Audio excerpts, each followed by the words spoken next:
طبعا لما اجي اجيب لكم البايك الست الجديد اللي هو من شركه هوجن، طبعا ده يوزد، طبعا انت هتشوفه هتحس ان هو جديد، لكن ده يوزد ماشي 1900 كيلو.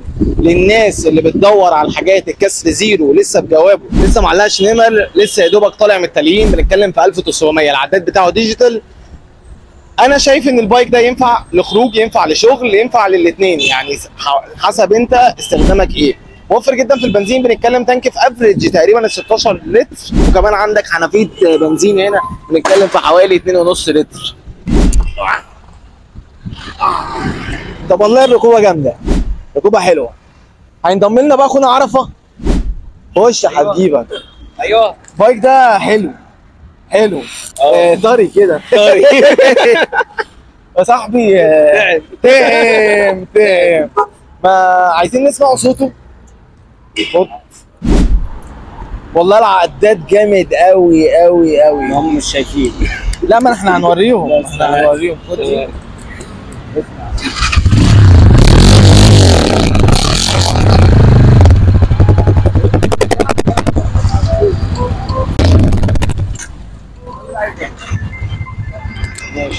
الراكب بقى الخلفي بيكون في الجزئيه دي.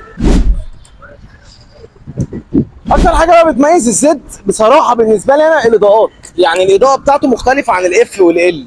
لو جينا بصينا هنا هتلاقوا، بصوا بقى، بصوا الكلام الجميل الرائع بقى. بصوا لو انا خليته ده النور اللي هو نور التابلو، عاطي الرنجين الحلوين دول، ولينس كده كبير، نور عالي واطي. اعتقد هنا ده زرار انتظار بالكامل ال اي دي امامي وخلفي، واعتقد دي حاجه كويسه. بالنسبه للفرامل، الفرامل امامي باكم وخلفي كمان باكم، فدي برده حاجه كويسه. الفرامل الناس برده معلومه كده على السريع للناس اللي ما تعرفش، احنا بنتكلم ان هي كابل باكم اي بي اس سي بي اس. اما بالنسبه للعداد، العداد شيك قوي، وصاحب البايك بصراحه منقي هولدر محترم. الهولدر ده حلو قوي يا جماعه على الطريق. العداد بقى ديجيتال، بصوا الشكل حاجه رائعه ما شاء الله. بصوا الشكل كده لما اجي ادور، بصوا الار بي ام، حاجه شكلها شياكه قوي. واعتقد ان هو الزد هو اللي نازل العداد ده، بس التانيين نص هاف ونص انالوج. شكل المفتاح مع حضراتكم اهو.